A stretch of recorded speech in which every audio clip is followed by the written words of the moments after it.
सुनिए पादरी माँ, कहाँ हैं आप? चमकती पूर्वी बिजली के लोग फिर से मोइन को उपदेश देने आए हैं। क्या कहा? हमें वहाँ तुरंत पहुँचना होगा। ठीक है।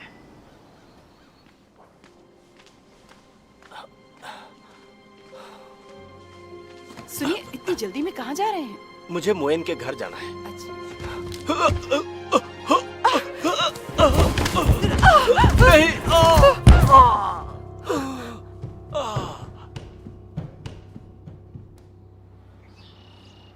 सिस्टर जैंग, सिस्टर गाओ। सर्वशक्तिमान परमेश्वर द्वारा व्यक्त वचन जाहिर तौर पर सत्य हैं और परमेश्वर की वाणी है। फिर क्यों धार्मिक दुनिया के ज्यादातर पादरियों और एल्डर्स इस पर आरोप लगाते हैं? इसीलिए हमारे कई भाई बहन पादरियों और एल्डर्स की बात मानकर समझते हैं कि यह सच्चा मार्ग नहीं है और इसकी जांच करने से डरते हैं कि वो धोखा खाकर कहीं मार्ग ना भटक जाए। वाकई। मुझे इस बात का जवाब चाहिए कि इस मसले को आप कैसे देखते हैं? ब्रदर जैंग, सुनिए ब्रदर जैंग, कौन सा जवाब चाहते हैं आप? पादरी और एल्डर्स चमकती पूर्वी बिजली के खिलाफ हैं। क्या वे सब गलत हो सकते हैं? जरा सोचिए, पादरी और एल्डर्स वे लोग हैं जो प्रभु की सेवा करते हैं, बाइबल पढ़कर उसकी व्याख्या करते हैं, सेवा करते हैं, देश विदेश में धर्मोपदेश देते रहते हैं। सही कहा। अगर प्रभु लौट आए होते तो क्या वो नहीं पहचान पाते? पहचान जाते।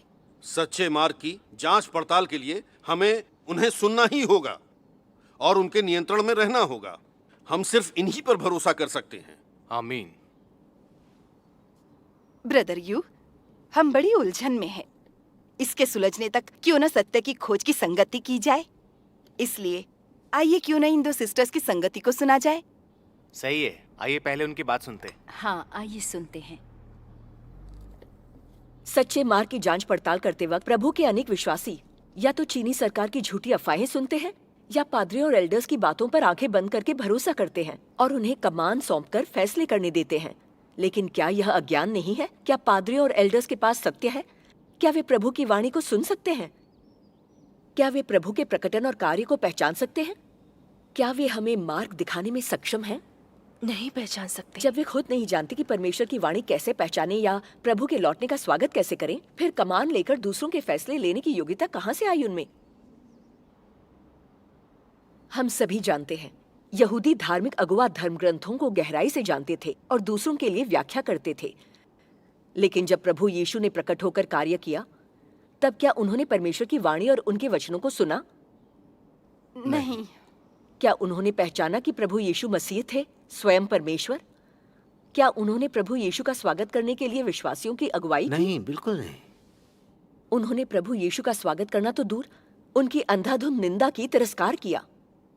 फिर रोमन सरकार के साथ साठगांठ करके उन्हें सूली पर चढ़ा दिया।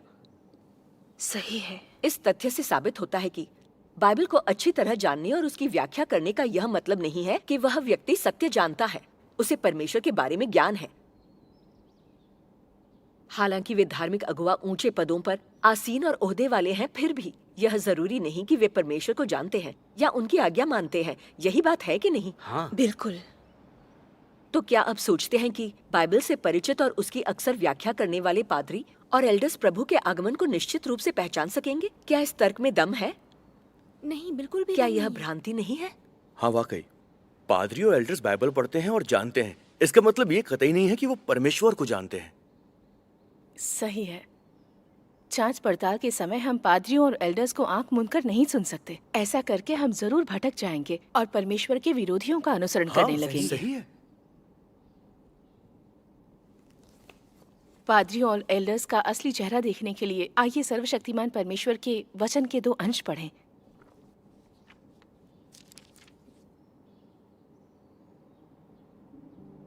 सर्वशक्तिमान परमेश्वर कहते हैं, वे जो बड़ी बड़ी कलीसियाओं में बाइबल पढ़ते हैं, वे हर दिन बाइबल पढ़ते हैं, फिर भी उनमें से एक भी परमेश्वर के काम के उद्देश्य को नहीं समझता है, एक भी परमेश्वर को नहीं जान पाता है। और यही नहीं, उनमें से एक भी परमेश्वर के हृदय के अनुरूप नहीं है। वे सब के सब व्यर्थ अधम लोग हैं, जिनमें से प्रत्येक परमेश्वर को सिखाने के लिए ऊंचे पर खड़ा है। यद्यपि वे परमेश्वर के नाम पर धमकी देते हैं, किंतु वे जानबूझकर उसका विरोध करते हैं। यद्यपि वे स्वयं को परमेश्वर का विश्वासी दर्शाते हैं, किंतु ये वे हैं जो मनुष्यों का मांस खाते हैं और रक्त पीते हैं। ऐसे सभी मनुष्य शैतान हैं जो मनुष्यों की आत्मा को निगल जाते हैं। राक्षस हैं जो जानबूझकर उन्हें विचलित करते हैं, जो सही मार्ग पर कदम बढ़ाना चाहते हैं या सही मार्ग का प्रयास करते हैं। और वे बाधाएं हैं जो परमेश्वर को खोजने वालों के मार्ग में रुकावट उत्पन्न करती हैं। यद्यपि वे मजबूत देह वाले हैं, किंतु उसके अनुयायियों को कैसे पता चलेगा कि वे मसीह विरोधी हैं जो लोगों को परमेश्वर के विरोध में ले जाते हैं? वे कैसे जानेंगे कि ये जीवित शैतान है जो निगलने के लिए विशेष रूप से आत्माओं को खोज रहे हैं? सिस्टर गाओ, अगला अंश मैं पढ़ूंगी। ठीक है। हर पंथ और संप्रदाय के नेताओं को देखो, वे सभी अभिमानी और आत्मतुष्ट हैं और वे बाइबल की व्याख्या संदर्भ के बाहर और उनकी अपनी कल्पना के अनुसार करते हैं। वे सभी अपना काम करने के लिए प्रतिभा और पांडित्य पर भरोसा करते हैं। यदि वे कुछ भी उपदेश करने में असमर्थ होते तो क्या वे लोग उनका अनुसरण करते? कुछ भी हो, उनके पास कुछ विद्या तो है ही और वे सिद्धांत के बारे में थोड़ा बहुत बोल सकते हैं, या वे जानते हैं कि दूसरों को कैसे जीता जाए और कुछ चालाकियों का उपयोग कैसे करें जिनके माध्यम से वे लोगों को अपने सामने ले आए हैं और उन्हें धोखा दे चुके हैं। नाम मात्र के लिए वे लोग परमेश्वर पर विश्वास करते हैं, लेकिन वास्तव में वे अपने नेताओं का अनुसरण करते हैं।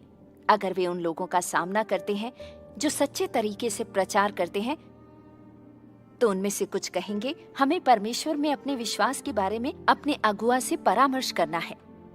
परमेश्वर में विश्वास करने के लिए उन्हें किसी की सहमति की आवश्यकता है।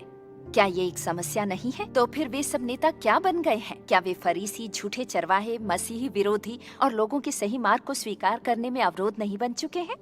पादरी और एल्डर्स हमेशा से ऐसे ही थे। हाँ भाइयों और बहनों, अब जबकि हमने सर्वशक्तिमान परमेश्वर के वचन पढ़ लिए हैं, हम समझ गए हैं कि परमेश्वर का विरोध करने वाले पादरियों और एल्डर्स का सार कैसा है। बिल्कुल। हम सब ने देखा है कि देहधारी परमेश्वर चीन में प्रकट होकर कार्य कर रहे हैं और हर संप्रदाय और वर्ग के परमेश्वर के बहुत से सच्चे विश्वासियों ने सर्वशक्तिमान परमेश्वर के वचनों को पढ़ा है, उसे सत्य और परमेश्वर की वाणी के रूप में पहचाना है और परमेश्वर की शरण में चले गए हैं। लेकिन कितने पादरी और एल्डर्स हैं जो सत्य की खोज करते हैं? वे जानते हैं कि सर्वशक्तिमान परमेश्वर के वचनों में अधिकार और शक्ति है, और कुछ तो धर्मोपदेश के लिए सर्वशक्तिमान परमेश्वर के वचनों की चोरी भी करते हैं। फिर भी वे सच्चे मार्ग को नहीं स्वीकारते, सर्वशक्तिमान परमेश्वर की अंधाधुंध निंदा करते हैं और परमेश्वर के चुने हुए लोगों की सूचना पुलिस को देते हैं। ये वाकई सच है। विदेशों में धार्मिक दुनिया में ऐसे भी पादरी हैं जो सर्वशक्तिमान परमेश्वर के प्रकटन और कार्य को नकारते और उसकी निंदा करते हैं और उनके चर्चों को सच्चे मार्ग की जांच से रोकने और बंद करने की कोशिश करते हैं। इससे साबित होता है कि बहुत से धार्मिक पादरी और एल्डर्स उन फरीसियों जैसे ही हैं जिन्होंने प्रभु यीशु का विरोध किया था। वे सत्य से प्रेम करने वाले लोग नहीं हैं। वे मसीह विरोधी और बुराई की शक्तियां हैं जो सत्य से नफरत करते हैं और परमेश्वर को दुश्मन मानते हैं, जैसा कि बाइबल में कहा गया है, क्योंकि बहुत से ऐसे भरमाने वाले जगत में निकल आए हैं जो यह नहीं मानते कि यीशु मसीह शरीर में होकर आया। भरमाने वाला और मसीह विरोधी यही है, और जो आत्मा यीशु को नहीं मानती वह परमेश्वर की ओर से नहीं, और वही तो मसीह के विरोधी की आत्मा है जिसकी चर्चा तुम सुन चुके हो कि वो आने वाला है और अब भी जगत में है। धार्मिक दुनिया के नेता देहधारी परमेश्वर को नकारते और उनकी निंदा करते हैं। प्रभु यीशु के नाम में उन्हें विश्वास है, लेकिन परमेश्वर के दोबारा देहधारण में नहीं। वे देहधारी मसीह को मानने से इनकार करते हैं। इस तरह से मसीह को नकारना और उनकी निंदा करना क्या उन्हें मसीह विरोधी नहीं बनाता? अगर कोई परमेश्वर के वचन को सुने बिना या उसका पालन किए बिना परमेश्वर में विश्वास करता है और इसकी जगह मसीह विरोधियों की भ्रांतियों और झूठी बातों पर यकीन करता है और परमेश्वर के प्रकटन और कार्य को आंकने और निंदा करने में मसीह विरोधियों के पीछे चलता है, तो क्या ऐसे लोगों को परमेश्वर के विश्वासी और अनुयायी कहा जा सकता है? भला हो, बिल्कुल नहीं। ये सही है। अगर हम परमेश्वर का अनुसरण किए बिना उनमें विश्वास करते हैं तो हम कभी भी अनंत जीवन कैसे पा सकते हैं? अगर लोग बेवकूफ हैं, सत्य को नहीं खोजते और परमेश्वर के प्रकटन और कार्य को नहीं स्वीकारते, तो उनके लिए सिर्फ मृत्यु ही रास्ता है।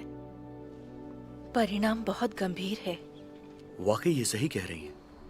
परमेश्वर का धन्यवाद। इसी वजह से लोग आसानी से धोखा खा जाते हैं। आपकी संगति से समझा, जो देहधारी परमेश्वर को नकारते हैं, उनकी निंदा करते हैं, वे मसीही विरोधी होते हैं। इतने सालों से पादरी और एल्डर्स पूरी ताकत से अंत के दिनों के मसीह सर्वशक्तिमान परमेश्वर का विरोध कर रहे हैं, मतलब वे मसीह विरोधी हैं। बिल्कुल हम में विवेक की कमी थी। हमने पादरियों और एल्डर्स की पूजा की, आंखें मूंद कर परमेश्वर का विरोध किया। उन्हीं का अनुसरण करके हमने अंत के दिनों के कार्य का भी विरोध किया। हम बहुत अज्ञानी थे। हम खुद को मृत्यु के जोखिम में डाल रहे थे। वाकई ये बेहद खतरनाक है। सारे दिन ये पादरी और एल्डर्स अपने झुंड को बचाने के नाम पर हमें मसीह विरोधियों से बचकर रहने को कहते हैं, जबकि वो खुद ही मसीह विरोधी हैं, झूठे कहीं के। चोर खुद दूसरे पर इल्जाम लगा रहा है। बिल्कुल सही कहा। ये पादरी और एल्डर्स घिनौने हैं, इन्हें श्राप लगना चाहिए। सही है। हम परमेश्वर के प्रकटन और कार्य का विरोध करने और उसे ठुकराने में मसीह विरोधियों का अनुसरण करते रहे हैं। अब हमारे लिए स्वर्ग के राज्य में प्रवेश और आरोहण दिवा स्वप्न है। सत्य है। ऐसा हो कैसे सकता है? सही है। हमें कैसे नहीं पता चला? ये बिल्कुल ठीक कह रहे हैं। अगर लोग सत्य को न समझे तो ये खतरनाक होता है। मैं सालों से विश्वासी हूं। पादरी और एल्डर्स की आराधना की है मैंने। अपने आध्यात्मिक माता पिता और स्वर्ग के राज्य में प्रवेश करने के लिए अपना मार्गदर्शक माना था मैंने उन्हें। कभी ये कल्पना नहीं की थी कि वे भी उन फरीसियों जैसे निकलेंगे जिन्होंने प्रभु यीशु की निंदा की थी, विरोध किया था। आज भी जो परमेश्वर को नकारते हैं वे मसीह विरोधी हैं। वे परमेश्वर के अंत के दिनों की कार्य की जांच पड़ताल नहीं करते और हमें सच्चे मार्ग की जांच पड़ताल करने से रोकते हैं। याद है यीशु मसीह ने फरीसियों को कैसे श्राप दिया था? हे कपटी शास्त्रियों और फरीसियों, तुम पर हाय, तुम मनुष्य के लिए स्वर्ग के राज्य का द्वार बंद करते हो। ना तो स्वयं ही उसमें प्रवेश करते हो, ना उसमें प्रवेश करने वालों को प्रवेश करने देते हो। ये सही है। आखिर आज मैं समझ पाया, ज्यादातर पादरियों और एल्डर्स आधुनिक समय के फरीसी ही हैं, बुराई के सेवक हैं। स्वर्ग के राज्य में हमारी अगुवाई करने के लिए उन पर भरोसा करना सिर्फ हमारा ज्ञान दिखाता है। हम खुश नसीब हैं कि पादरी और एल्डर्स ने हमें मृत्यु में नहीं झोंका। हाँ, सही कहा।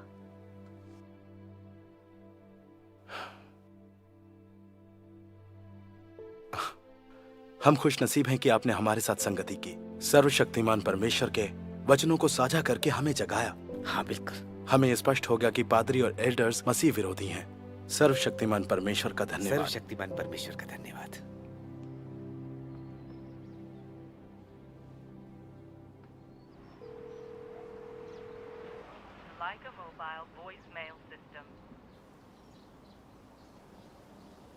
सही है। इस बार अंत में मैं समझ सकी हूँ। सच्चे मार्ग की जांच पड़ताल करने और प्रभु की वापसी का स्वागत करने के लिए हमें परमेश्वर की वाणी को सुनना होगा, न कि चीनी सरकार की अफवाहों और धार्मिक दुनिया की झूठी बातों को। सबसे अहम बात यही है।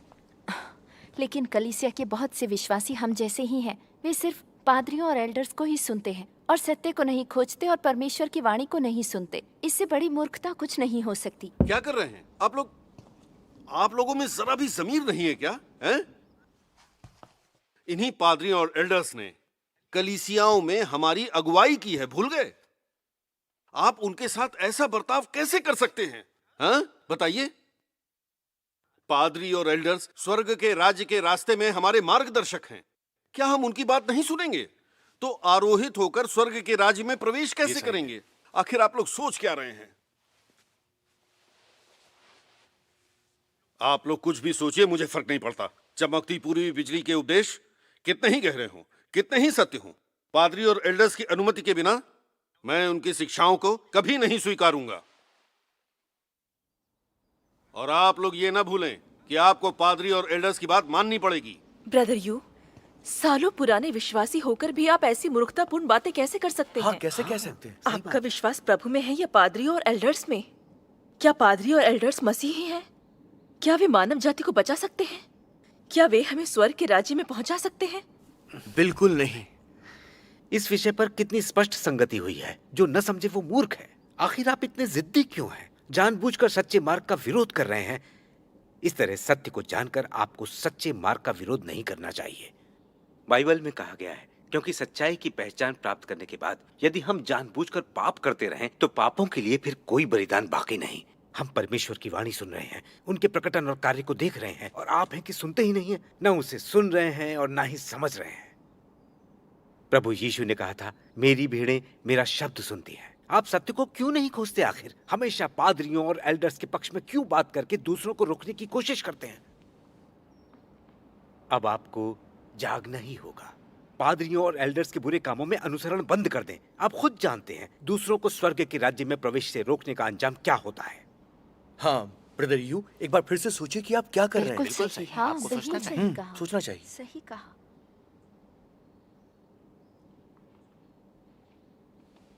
भाई और बहनों, याद कीजिए यहूदी किस तरह मसीहा के आगमन को तरसते थे, लेकिन प्रभु यीशु ने प्रकट होकर कार्य किया तो उन्हीं लोगों ने सत्य को न खोजकर सिर्फ धार्मिक अगुओं की झूठी और बेतुकी बातों का अनुसरण करके प्रभु यीशु को ठुकरा कर उनकी निंदा करते रहे। इसलिए उन्होंने परमेश्वर का उद्धार खो दिया और उनसे दंडित और श्रापित हुए। सत्य को खोजने से इनकार और धार्मिक अगुओं में अंधश्रद्धा और उनकी आराधना के कारण उनका यह हश्र हुआ। परमेश्वर का कार्य हमेशा उन्नति करता है और कोई भी शैतानी ताकत उसकी राह में रोड़ा नहीं बन सकती। अगर हम विश्वासी ध्यान से परमेश्वर के पद चिन्हों पर चलने की बजाय उनके कार्य का विरोध और निंदा करेंगे तो अंत में हम परमेश्वर द्वारा श्रापित और दंडित होंगे, क्योंकि परमेश्वर का धर्मी स्वभाव अपमान सहन नहीं करता। सर्वशक्तिमान परमेश्वर कहते हैं, परमेश्वर का कार्य बलपूर्वक उमड़ती हुई लहरों के समान है। उसे कोई नहीं रोक सकता है और कोई भी उसके कदमों को थाम नहीं सकता है।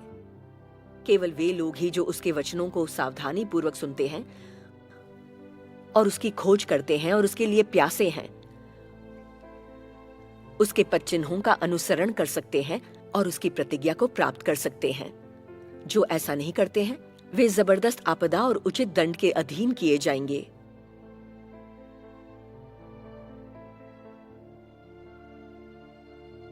जल्द ही परमेश्वर के अंत के दिनों का न्याय कार्य पूरा होगा। जो लोग परमेश्वर के न्याय के अनुभव से शुद्ध होंगे महाविपत्ति से बचकर परमेश्वर के राज्य में प्रवेश करेंगे।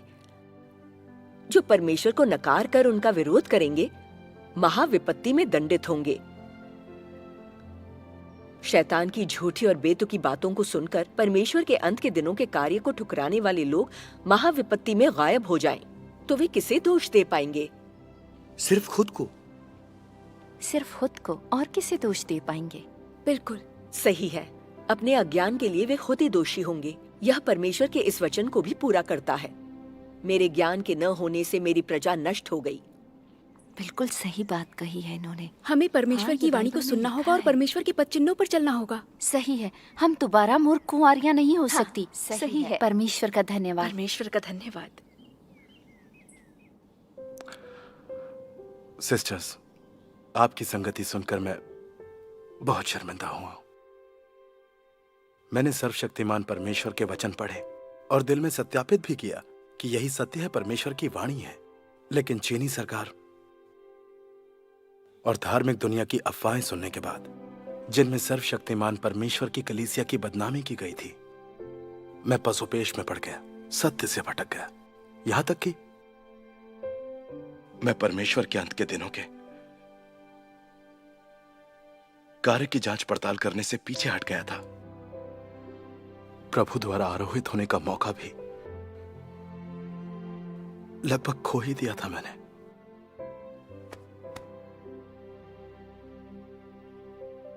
मैं वाकई अज्ञानी था। मैंने बाइबल में पढ़ा था, मेरे ज्ञान के ना होने से मेरी प्रजा नष्ट हो गई। मूढ़ लोग निर्बुद्धि होने के कारण मर जाते हैं। मैं कभी समझ नहीं पाया था कि आखिर लोग बेवकूफी से कैसे मर सकते हैं। ख्याल ही नहीं था कि नतीजे इतने गंभीर हो सकते हैं। आखिर अब मैं समझ गया हूं। सच्चे मार्ग की जांच पड़ताल के समय परमेश्वर की वाणी पर ध्यान न देकर चीनी सरकार और धार्मिक समूहों की अफवाहों को और झूठी बातों को सुना और परमेश्वर के प्रकटन कार्यों को यूं ही ठुकरा दिया, तो हम स्वर्ग के राज्य में प्रवेश पाकर उद्धार पाने का अपना मौका खोकर महाविपत्ति में फंस जाएंगे। ये सही है। और यह अज्ञानता, मूर्खता और हमारी विवेकहीनता के कारण होता है। परमेश्वर का धन्यवाद। सही है, परमेश्वर का धन्यवाद। परमेश्वर का धन्यवाद। इस संगति की बात धन्यवाद। अब मैं समझ सका हूँ। बहुत ही अच्छी संगति है। आज यहाँ आकर कितने भ्रम दूर हो गए मेरे।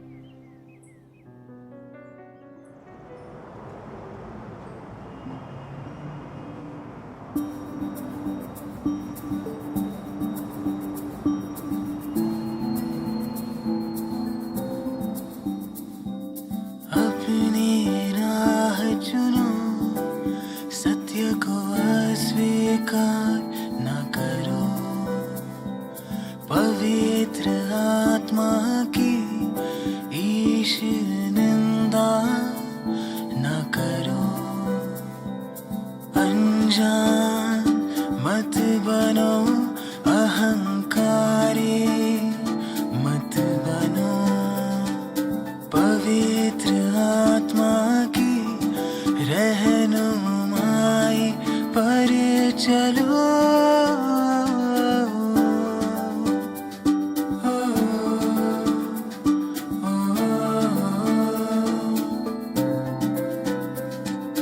यीशु की वापसी महान उद्धार है उनके लिए जो काबिल है सच्चाई को स्वीकारने के लिए। यीशु की वापसी है दंड की आज्ञा उनके लिए जो नाकाबिल है सच्चाई को स्वीकारने के लिए।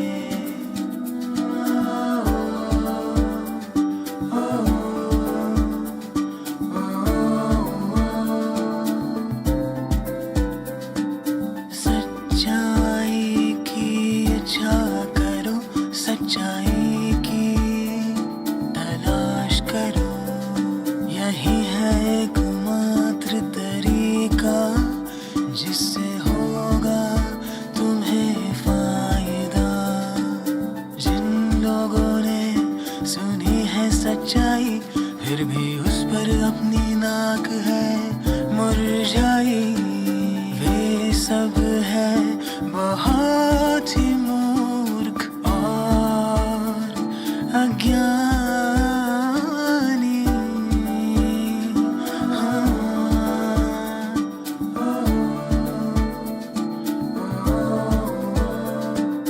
यीशु की वापसी महान उद्धार है उनके लिए जो काबिल है सच्चाई को स्वीकारने के लिए। यीशु की वापसी है दंड की आज्ञा उनके लिए जो नाकाबिल है सच्चाई को स्वीकारने के